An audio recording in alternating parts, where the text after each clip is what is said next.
and here she goes there.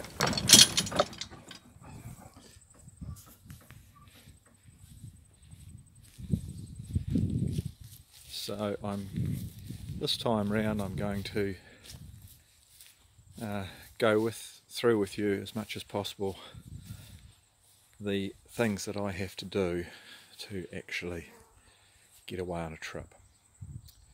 Well, I've got the boat hooked up now and it's sitting on a stretched jet ski trailer, and I've created the bunks that you can see there. So those bunks are just wooden bunks that I've created underneath the bulkheads, so the boat's being well supported there, just sitting on those two bunks which are located under bulkheads, and just with a bit of carpet. And because of the location of those bunks, you can see there that the bunks are towards the stern and the bow, and so the maximum beam of the boat is actually sitting right over the axle, and so you can't just put it straight in the water and push the boat back, because it'll jam on the rear bulkhead. But I've never found that to be too much of a problem. I just have to push the trailer far enough into the water that the stern of the boat just floats above that bit of carpet there. So it's only got to rise 2 or 3 inches, and after that she just floats off quite happily. And when you retrieve the boat, I just nudge the boat onto the rear bulkhead, and then as I pull the boat up I make sure that this chine runner is actually running over this piece here. So as long as the chine runner is running over that, now of course the chine runner on a Paradox is incredibly strong because it's actually part of the bottom, so there's no risk of actually doing damage to it. So I just slide it along there, and then when the boat gets close it obviously drops in. It just pulls straight, drops in. This boat has been built to plan, so I've got water ballast inside it, and I have found that filling it with water ballast now when I'm still at home is actually good, because that extra 70 kilos of weight down low means that when I'm towing at road speed and I hit a bump, the boat doesn't leap all over the place because the extra weight holds it down. On this trip, just as a test, I'm actually planning on, I haven't done this in the past, but this time around I'm planning to actually use the water ballast as my water supply. So printing out a list for your boat trips is just a massive time saver. So I've just created a list on a spreadsheet divided between day trips and overnight trips. So you always need stuff for the day trip, but if you're going overnight you need additional stuff. So I've got all those things listed, and I just go through and tick them off. Because a Paradox has lots of storage, the vast majority of these things are actually already in the boat, so you're just double checking them. So you're making sure that your methylated spirits for your burner, that there's actually plenty in there and you don't need any more, or your matches, or that your salt and pepper supply's up, that your washing powder's there, those kinds of things. You just need to check. So the actual things that you have to put in your boat for a Paradox is just things like your clothes and your food. The Paradox has compartments all over the place, so you can see methylated spirits down there, various items up here on these shelves. There's a compartment there that's got, down inside it there's a couple of ropes or something, and there's more storage up here, and yet there's more storage up here with the switchboard. So there's a lot of storage in the Paradox. Back there you can see, under the tiller, you can see my cooking station and all my cooking equipment, which is sitting on top of the anchor. And so what I'm going to do right now is let's lift these floor compartments here, and there's quite a bit of storage under here. There's the lead ballast is sitting underneath those, but there's still storage behind. And on the other side, this particular compartment has my gumboots, because I really need to access this compartment. This compartment here on the port side of the boat is the most infrequently accessed one. So because I'm going away for a few days, I'm just going to put some cans of chicken and fish and baked beans down here, and these things will sit in here, you know, and I might or might not get at them. They potentially may go start to rust a little bit just with the conditions, although since I rerouted my sheet through the back window rather than having it coming underneath the deck like it used to, the plans had it coming under the deck there. Well, when it came under the deck, you ended up with moisture coming off the sheet, falling on top of the stove and getting down in the bilges, and because it got in the bilges, then it ran through here and ended up sitting down here, and so I found that things rusted under here. But since I've stopped that and have the sheet coming over the top, there's really no way for moisture to get into this boat unless I bring it in myself on my feet and things like that. So I'm not really expecting much moisture to get in the bilges here, so these cans should be all right. So we'll just shut those back down. Since a Paradox is really a boat for, it doesn't need to be in a marina, it can just be launched off a ramp, I came to Nakuta Bay here. So sleeping in a Paradox is a very tight proposition. After several different systems, I've hit on sleeping on an inflatable bed. Pulling this bed down and putting it up is a bit of a nightmare, and I have one of these things, a pump, an air pump, a 12-volt air pump, which I can just run off the switchboard, which is just there. So I've got a couple of 12-volt outlets on my switchboard, and so that means that pumping the airbed up is, you know, really fast. I'd like to warn any man who is over 6 foot tall and you know, weighs you know, 100 kilos or more, in my opinion, I just think a Paradox is out of the question for you.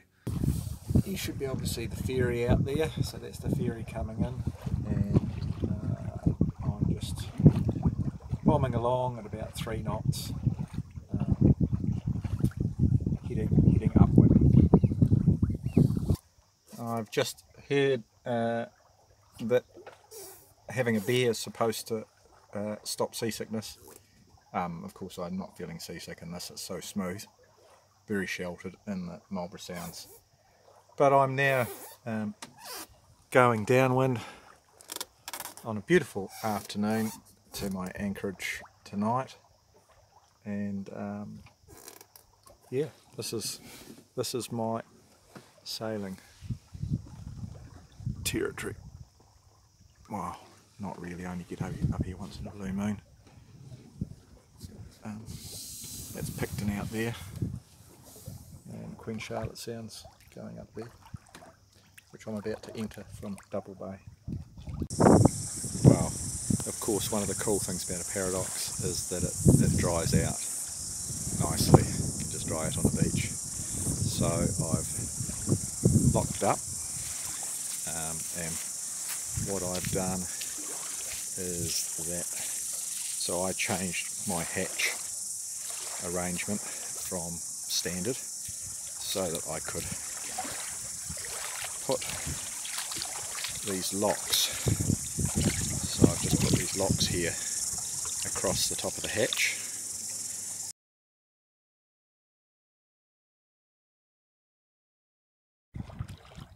Beautiful morning. It's probably about 7:30, something like that, and there's a nice regular sou'wester blowing down Queen Charlotte Sound.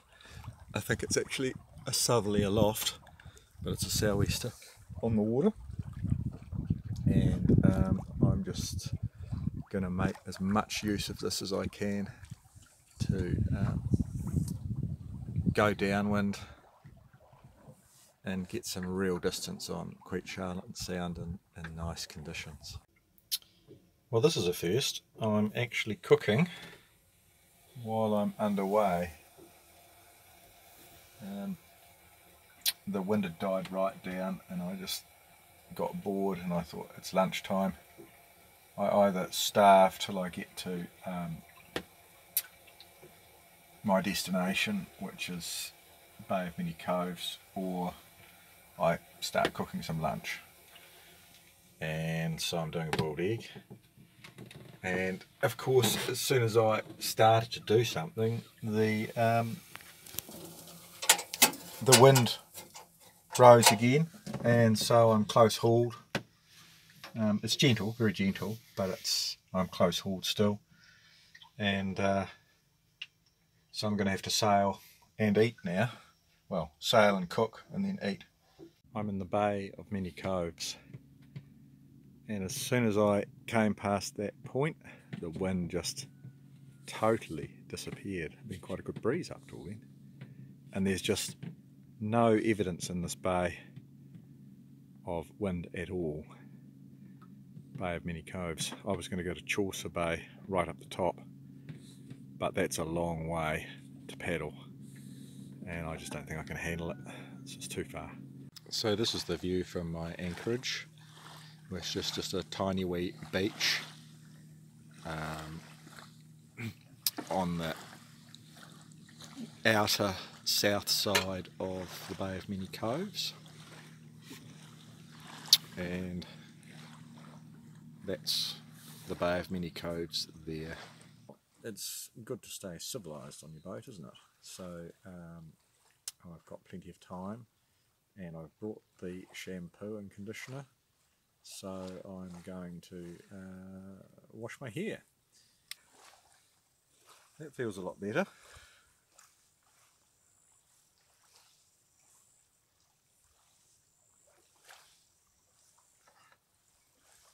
No improvement to the looks, unfortunately. Those are starting to look a bit long in the tooth, but hey, I do think it's important to, when you're on an extended trip, to try and stay civilised, you know, stay shaved. I don't think we really need to subscribe to this old man of the sea thing. So this is the chaos after a big cooking session this morning. I really felt like having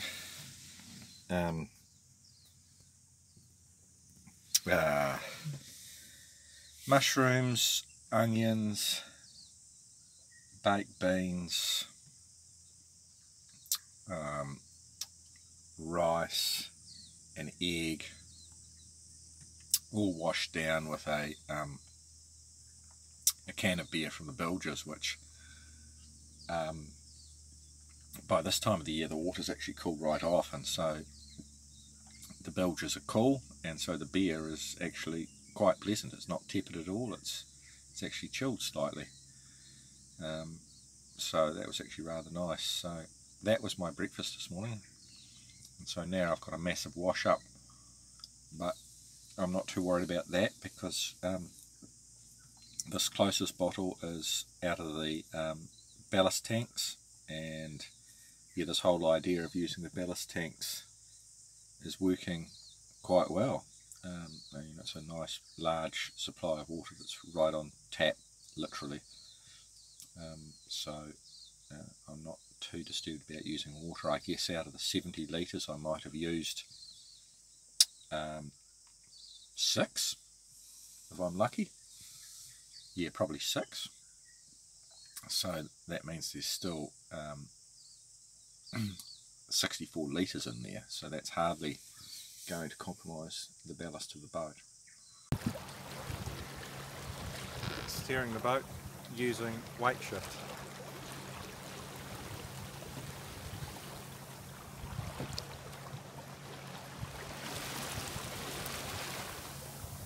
I don't know whether you'll be able to hear me over the wind. I'm not sure whether you'll be able to hear this or not, but I've been doing this now for at least, I was sailing before with no input really,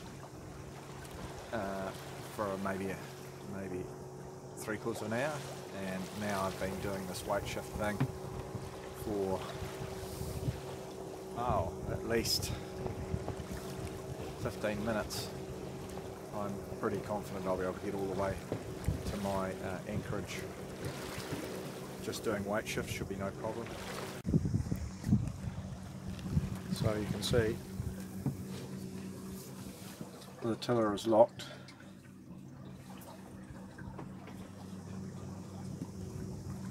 And that's where I've got it set, just ever so slightly pushing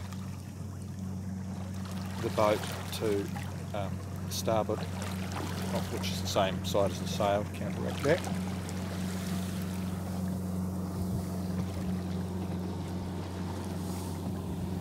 And I just have to move around, sitting at the back from left to right. Stand on the left hand side or the port side, and the boat turns to starboard, and likewise stand on the other side and it turns the other way. But you only have to do it, you don't have to do much at all really. I've done that deliberately, but you can pretty much just stand there and do nothing much at all, and it just keeps trucking off. It's really nice.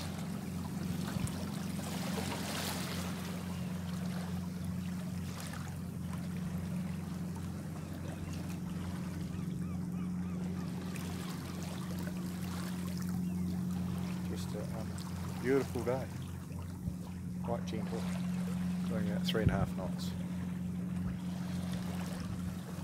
Well, it's a bit rougher going upwind than it was coming downwind. I decided that I didn't like Nakuta Bay after all. I'm trying to extend my holiday as much as possible, and so I elected to sail upwind again to Mistletoe Bay. And sailing upwind is quite a different proposition to sailing downwind. But you know, part way I got out into the channel and thought, why is my sail parting away from the mast? And then I realised that the rope spiral that I've got there had snapped. So I had to get up there on top of the deck and attach it. And the powerboat crew came along and asked me whether I was okay and needed a tow. I said I was fine, and so I tied it up, did a bit of a jury thing. You can see there's a missing one up there, a missing hole, but it's okay. And yeah, so that's just what I had to do, but it's fine, it'll be right. And soon I'll be into Mistletoe Bay anyway. Well, Mistletoe Bay's at the top, but whatever this bay's called, I'll be in through the head soon, and things will get a lot calmer then. Well, I realised that Mistletoe Bay just wasn't an option. I'd left it far too late and would have had to work my way upwind, and it was all fluky, and I just realised that I was just never going to get there. I'd end up getting there in the dark and there'd be just a lot of fooling around. It just wasn't worth it. So I'm just doing a broad reach straight back across to Nakuta Bay, and I'll just stay off the beach for the night and tomorrow, as soon as the tide's at a reasonable level, to retrieve the boat. That's what I'll do. So this is the end of my holiday, really. Well, the bonus of coming back late like this is that it's beautiful with the sun glinting across the water.